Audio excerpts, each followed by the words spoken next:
여러분, 안녕하세요. 오늘 하루도 즐겁게 뛰어놀았나요? 오늘도 성경 이야기 속으로 떠나볼까요? 그럼 이야기 속으로 숑숑숑. 기독교 신앙의 뿌리를 지켜온 경전인과 동시에 인류의 오랜 역사가 담긴 훌륭한 역사서이자 값진 문화유산이죠. 한 종교의 경전을 넘어 기독교인이 아니더라도 한 번은 꼭 읽어보아야 할 인류 최고의 고전이라고 할 수 있습니다. 요셉. 야곱에게는 아들이 12명이나 있었어. 야곱은 그중 요셉을 가장 사랑했단다. 요셉은 야곱이 사랑한 여인 라헬에게서 태어난 아들이거든. 게다가 하느님을 잘 믿고 부모님 말씀도 잘 듣고 뭐든지 열심히 하니 예쁠 수밖에. 그래서 야곱은 요셉에게만 멋진 옷을 지어 입히고 요셉에게만 재밌는 이야기를 들려주었지. 형들은 그런 요셉이 정말 미웠어. 눈에 가시였지. 그래서 틈만 나면 한데 모여서 요셉을 괴롭힐 궁리를 했단다. 요셉 저 녀석 미워 죽겠어. 에이, 어디 두고 보자. 어느 날 요셉이 꿈을 꾸었어. 형제들이 다 같이 밭으로 나가 곡식 줄기들을 묶어 단을 만드는 꿈이었지. 그런데 갑자기 형들이 묶은 11개의 곡식단이 요셉이 묶은 단에 꾸벅 절을 하는 거야. 이게 무슨 뜻일까? 잠에서 깬 요셉은 일어나자마자 신이 나서 꿈 이야기를 형들에게 했어. 형들은 화가 났어. 왠지 모르게 기분이 나빴지. 얼마 후 요셉이 또 다른 꿈을 꾸었어. 요셉은 또 형들에게 말했지. 해와 달과 11개의 별이 내게 절하는 꿈이었어요. 형들은 이번에 화가 머리끝까지 났어. 뭐? 또 내게 절을 했다고? 우리를 대체 뭘로 보는 거야? 더는 못 참겠다. 가만두지 않겠어. 얼마 후 형들이 집을 떠나게 되었어.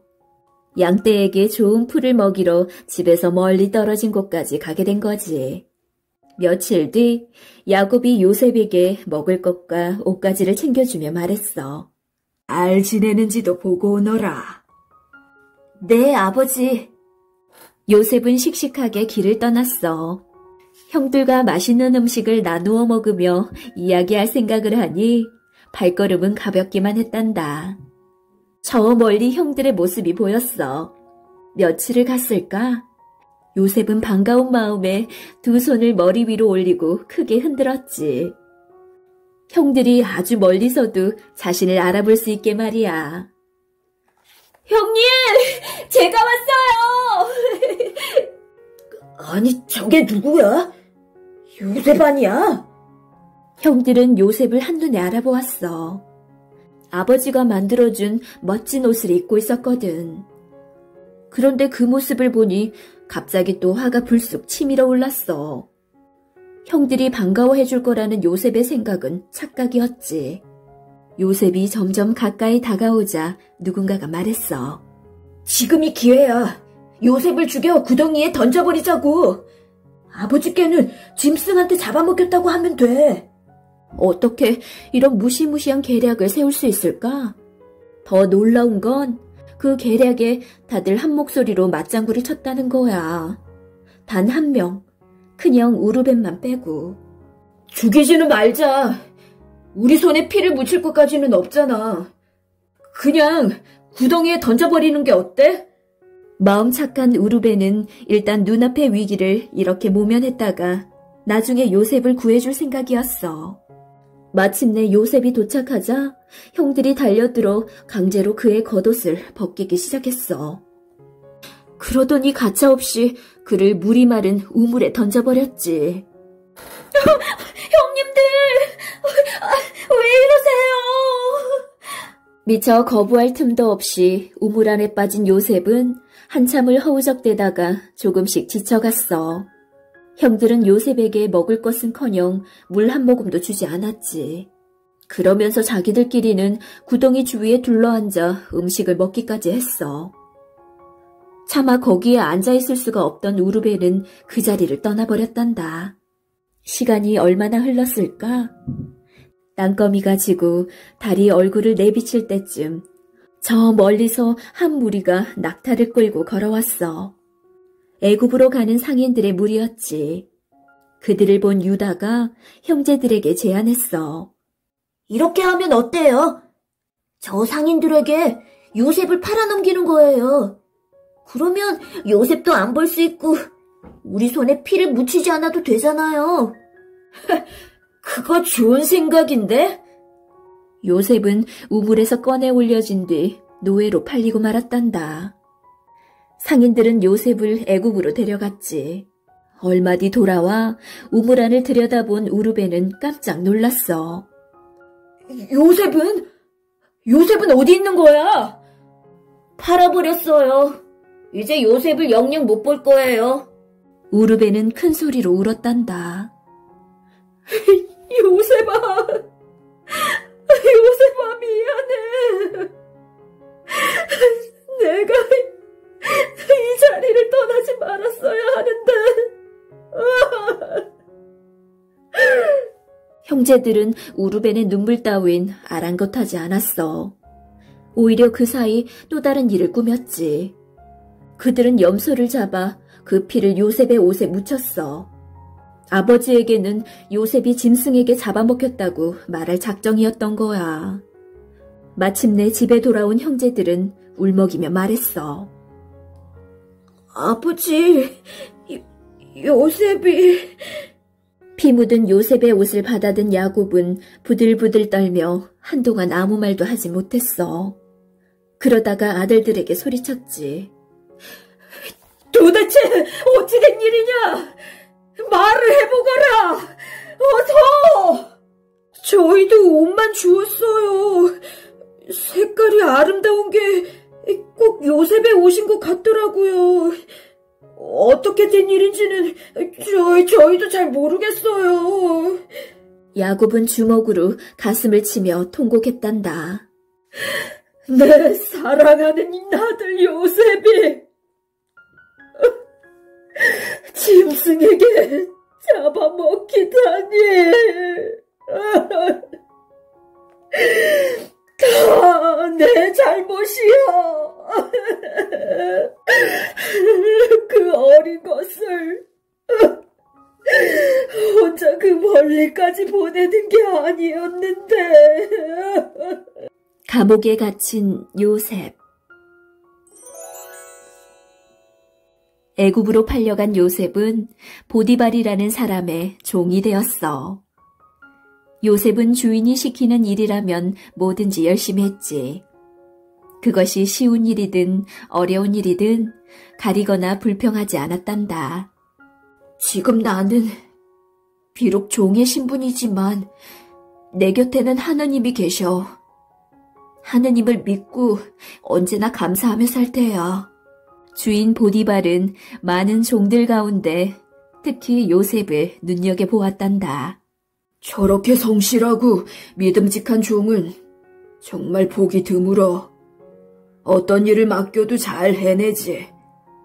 그것도 기쁜 마음으로 말이야. 어느 날 보디발이 요셉을 불러 말했어. 요셉, 이제부터 우리 집의 모든 일과 전 재산을 내가 관리하거라.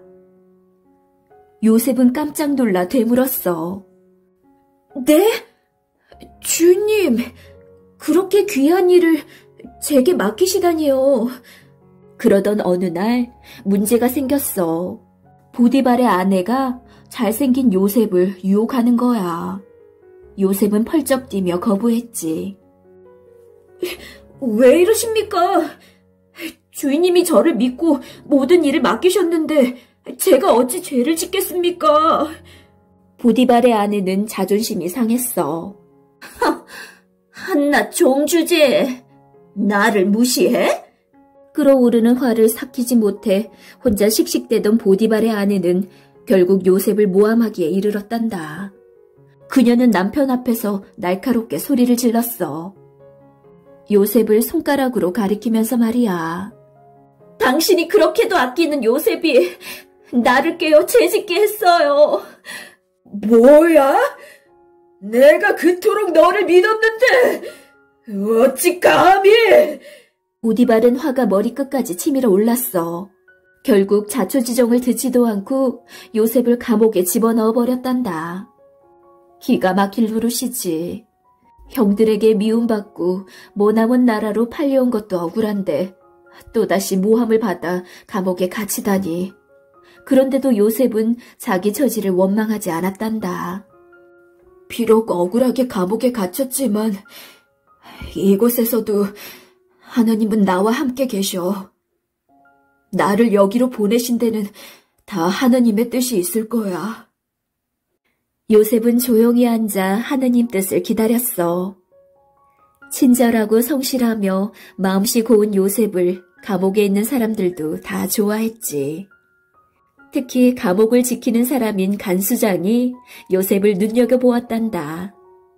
어느 날 간수장이 요셉을 불렀어. 요셉! 앞으로 감옥 안에서 이루어지는 모든 일을 맡아서 해보아라. 꼭 보디발이 그랬던 것처럼 간수장도 요셉을 굳게 믿은 거야. 감사합니다, 간수장님. 요셉은 음식을 나르는 일, 청소 등 맡겨지는 모든 일을 군소리 없이 척척 해냈지. 요셉을 향한 사람들의 신뢰는 날마다 커져만 갔단다. 두 신하의 꿈. 감옥에는 요셉 말고도 또 다른 죄수들이 있었어. 왕에게 술을 따라주는 신하와 빵을 굽는 신하도 무엇 때문인지 감옥에 갇혀 있었지. 어느 날 두 사람은 동시에 이상한 꿈을 꾸었단다. 요셉이 아침에 일어나 보니 두 사람 다 표정이 어두웠어. 무슨 일 있나요? 요셉이 묻자 술 따르는 신하가 먼저 말했어. 내 꿈에 가지가 셋 달린 포도나무가 나왔어요. 나무에는 잘 익은 포도가 주렁주렁 달려있었죠. 난 그 포도즙을 짜서 왕께 드렸어요. 혹시 이 꿈을 풀이해 줄 수 있나요? 요셉은 먼저 하느님께 조용히 기도했어. 그랬더니 그 꿈이 무엇을 뜻하는지 알 수 있게 되었지. 세 개의 가지는 사흘을 뜻해요. 사흘 안에 왕이 당신을 풀어줄 거예요. 당신은 원래의 자리로 돌아가 왕에게 다시 포도주를 바치게 될 거예요. 술 따르는 신하는 기뻐서 펄쩍펄쩍 뛰었어. 요셉! 고마워요. 내가 풀려나면 왕께 당신 얘기를 꼭 전할게요. 이번에는 빵 굽는 신하 차례야. 그럼 내 꿈은요? 내가 빵 바구니 3개를 머리에 이고 있었어요. 왕께 드릴 빵이었죠. 그런데 새들이 와서 그 빵들을 다 먹었다오. 요셉은 다시 기도한 후 대답했어. 3개의 바구니도 사흘을 뜻해요. 사흘 안에 당신은 죽음을 맞이하게 될 거예요. 요셉의 말은 꼭 들어맞았단다. 사흘 뒤 한 명은 풀려나 다시 왕의 신하가 되었고 한 명은 죽임을 당했지. 총리가 된 요셉. 요셉이 감옥에 갇힌 지 어느덧 2년이 지났어. 아무런 잘못도 하지 않았는데 2년 동안이나 감옥에 갇혀 있었던 거야. 어느 날 애굽 왕이 꿈을 하나 꾸었어. 기분 나쁘고 이상 야릇한 꿈이었지. 왕이 나라 안의 모든 마술사와 지혜로운 사람들을 불러 꿈 이야기를 했지만 아무도 그 꿈을 풀이하지 못했어. 왕은 손에 턱을 갠 채 골똘히 생각에 잠겼어. 이 많은 사람들 중 꿈풀이를 하는 사람이 없다니 심기가 불편해졌지. 왕의 표정을 살피던 신하들은 불안해서 엉덩이가 들썩들썩했어. 그때 2년 전 요셉이 꿈풀이를 해주었던 신하가 무릎을 쳤어. 그래! 요셉이 있었어! 그는 얼른 왕 앞으로 달려갔어. 감옥에 요셉이라는 사람이 있습니다. 그가 꿈풀이를 아주 잘합니다. 그래. 어서 그자를 데려오너라. 왕은 한시도 기다릴 수가 없었지. 곧 요셉이 왕 앞으로 불려 나왔어. 내가 꿈풀이를 기가 막히게 잘한다지. 어서 내 꿈도 좀 풀어주거라. 요셉이 겸손하게 머리를 조아렸어. 저에겐 능력이 없습니다. 오직 하나님만이 그 꿈을 풀이해 주실 수 있습니다. 저는 하나님 뜻을 전할 뿐입니다. 그래, 알았다. 그럼 내 꿈 얘기를 듣고 하나님 뜻을 전해다오. 왕은 침을 한번 꼴깍 삼키더니 꿈 이야기를 시작했어. 내가 나일 강가에 서 있는데 살찌고 아름다운 암소 7마리가 강가에 나와 풀을 뜯어먹더구나. 그런데 조금 뒤 야위고 못생긴 암소 7마리가 강가에 나와 먼저 나온 살찐 소를 잡아먹어버렸다. 왕은 잠시 숨을 고른 뒤 이야기를 이어갔지. 잠깐 깼다가 다시 잠이 들었는데 이번에는 줄기 하나에 담스러운 이삭 7개가 나 있더구나. 그런데 야위고 마른 7개의 이삭이 또 솟아나더니 담스러운 이삭 뒤를 잡아먹어버렸다. 내 꿈을 풀어줄 수 있겠느냐? 요셉은 왕의 꿈이 무얼 뜻하는지 알 수 있었어. 하느님이 요셉에게 알려주셨거든. 요셉이 조심스럽게 말했어. 2개의 꿈은 하느님께서 앞으로 일어날 일들을 미리 보여주신 것입니다. 살찐 7마리 암소와 탐스러운 이삭 7개는 이 땅이 7년 동안 풍년이 있을 것을 뜻합니다. 야이고 못생긴 암소 7마리와 7개의 마른 이삭은 7년 동안의 흉년을 뜻하지요. 그래서 왕의 눈이 휘둥그레지고 입이 떡 벌어졌어. 앞으로 7년 동안 애굽의 모든 땅에 큰 풍년이 들 것이고 그 후 7년은 흉년이 찾아올 것입니다. 그러니 풍년이 드는 7년 동안 수수한 곡식을 잘 저장해 두세요. 흉년이 왔을 때 그 곡식들이 매우 귀하게 쓰일 것입니다. 한마디로 끝내주는 꿈풀이였어. 요셉의 말이 끝나자 왕뿐만 아니라 그 자리에 모여있던 모든 사람들이 크게 감탄했단다. 훌륭하구나. 훌륭해. 요셉은 무척 기분이 좋았어. 하느님이 지혜를 주셔서 이런 일을 하게 되었으니까. 그런데 말이야, 진짜 기분 좋은 일은 이제부터 시작이란다. 무슨 일이냐고? 요셉, 하나님이 너에게 이 모든 것을 알려주셨구나. 이 세상에 너처럼 지혜로운 사람이 또 어디 있으랴. 이제부터 너는 이 나라의 총리가 되어 나라의 왕궁과 이 백성들을 다스리거라. 왕이 요셉을 총리 자리에 앉힌 거야. 총리는 왕 바로 아래에 있는 사람이야. 형제들에게 미움을 받아 낯선 나라에 노예로 팔려온 요셉이 억울하게 모함을 받아 2년 동안이나 감옥에 갇혔던 요셉이 애굽이라는 큰 나라를 다스리는 훌륭한 사람이 된 거야. 어때? 하느님이 하시는 일은 정말 놀랍지 않니? 흉년이 들다. 요셉의 꿈풀이는 꼭 들어맞았어. 정말로 7년 동안은 온 땅의 곡식이 풍성하게 열렸단다. 요셉은 곡식들을 거두어 각 성에 충분히 저장해 두었지. 그러던 어느 날 비가 그치더니 풀이 갈색으로 바뀌고 들의 나달들이 시들기 시작했어. 비가 내리지 않는 날은 점점 길어졌지. 나달들은 서서히 말라 죽어갔고 풍요로웠던 땅은 거짓말처럼 그 모습을 잃어갔어. 단 한 군데, 요셉이 다스리는 애굽만 빼고 말이야. 애굽에는 흉년으로 고통받는 여러 나라에 팔고도 남을 만큼 곡식이 많았지. 결국 각지의 사람들이 애굽으로 몰려왔어. 그 중에는 요셉의 형들도 있었지. 막내 베냐민만 아버지 곁을 지키고 다른 형제들은 모두 곡식을 사러 애굽으로 온 거야. 그런데 말이야, 다른 나라 사람이 애굽에서 곡식을 사려면 먼저 총리를 만나 허락을 받아야 했어. 요셉의 형들도 예외는 아니었지. 형들은 요셉 앞에 나아가 공손히 절을 했어. 머리를 조아리고 있는 형들에게 요셉이 말했어. 당신들이 곡식을 사러 왔다는 것을 믿을 수가 없소. 혹시 우리 땅을 염탐하러 온 게 아니오? 당신들 중 한 명을 여기 감옥에 가두어야겠소. 그러는 동안 당신들은 돌아가서 고향에 있는 막내 동생을 데리고 오시오. 그때는 당신들 말을 믿고 가두었던 사람을 풀어주겠소. 단지 곡식을 사러 온 것뿐인데 염탐꾼으로 의심을 받다니 말이야. 그 순간 형들의 머릿속에 떠오르는 장면이 있었어.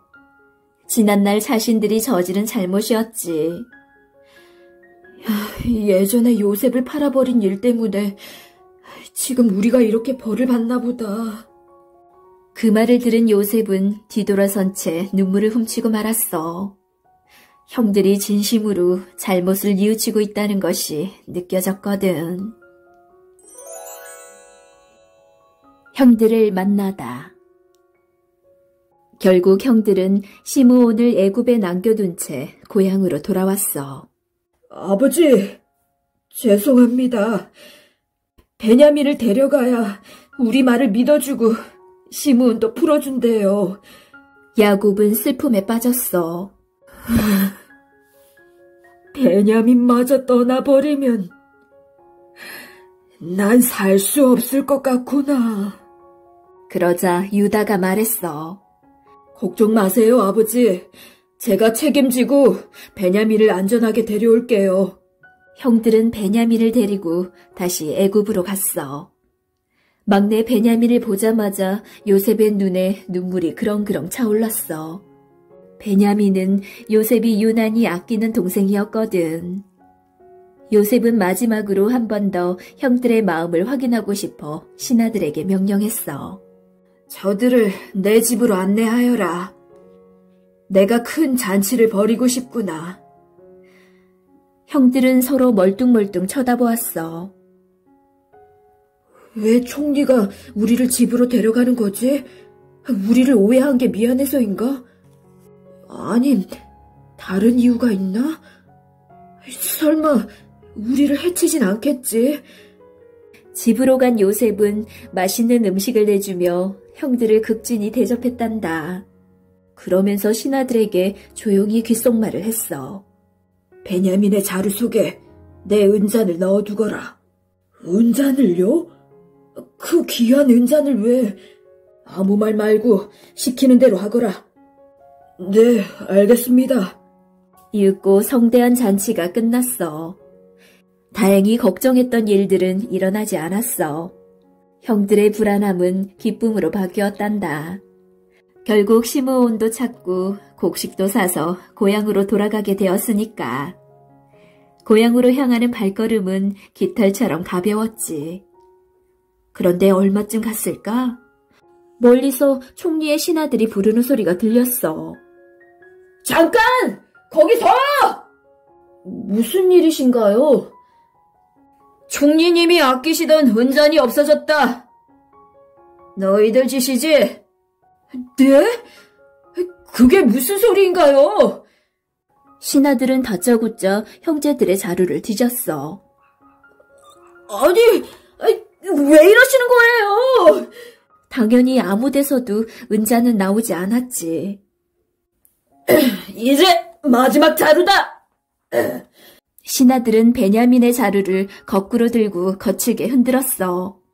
그런데 베냐민의 자루에서 요셉의 은잔이 떨어져 나왔어. 베냐민의 얼굴은 순식간에 새파랗게 질려버렸지.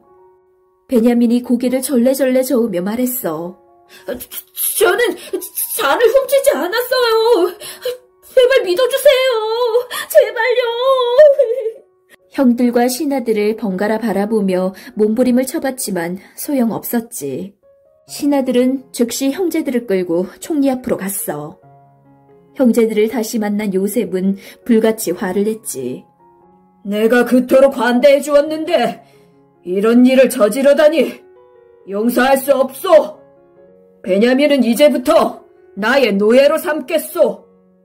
이때 유다가 용기를 내어 요셉 앞으로 나갔어. 총리님, 이 아이는 저희 아버지가 가장 사랑하는 아이입니다. 아버지는 사랑하는 아들 하나를 저희 때문에 잃으시고 이 아이를 보며 슬픔을 이겨오셨습니다. 이 아이가 없으면 아버지는 살 수 없을 것입니다. 부디 이 아이를 놓아주시고 대신 저를 잡아들이십시오. 다른 형제들도 너나 할 것 없이 나섰어. 아닙니다. 제가 남겠습니다. 제가 노예가 되겠습니다. 이 모습을 보니 무엇이 생각나니? 그래, 맞아. 오래전 요셉이 꾸었던 꿈. 해와 달과 11개의 별이 1개의 별에 그리고 11개의 곡식단이 1개의 곡식단에 절하던 꿈 말이야. 물론 저 높은 의자에 앉아있는 애굽 총리가 지난날 자기들이 팔아버린 동생이라는 건 꿈에도 몰랐지. 요셉은 형들이 베냐민을 정말로 사랑한다는 것을, 지난날의 잘못을 진심으로 뉘우치고 있다는 것을, 예전의 형들이 아니라는 것을 알게 되었어. 요셉이 마침내 꾹 다물었던 입을 뗐어. 자, 고개를 드십시오. 형들이 요셉을 올려다보았지. 요셉이 잠시 숨을 고른 뒤 말을 이었어. 저를 알아보시겠습니까? 한동안 무서운 적막감이 맴돌았어. 요셉은 천천히 단을 내려가 형들에게 다가갔지. 그리고는 한 사람 한 사람을 따뜻한 눈길로 바라보았어. 형님들, 접니다. 제가 바로 요셉입니다. 한동안 누구도 어떤 말도 하지 못했어. 조금 뒤 정신을 차리고 나서 자기들 앞에 서 있는 애굽 총리가 정말로 요셉이라는 걸 알게 되자 형들은 그 자리에서 얼어버리고 말았지. 겁에 질린 형들의 표정을 요셉이 읽었어. 형님들, 아무 염려 마십시오. 저는 더 이상 형님들을 원망하지 않습니다. 이미 오래전 형님들을 용서했어요. 저를 이곳에 보내신 것은 하느님의 계획이요, 뜻이었습니다. 요셉은 이렇게 말하며 형들을 향해 두 팔을 크게 벌렸어. 그 뒤 요셉은 아버지 야곱과 형제들을 모두 애굽으로 모시고 와 행복하게 살았단다.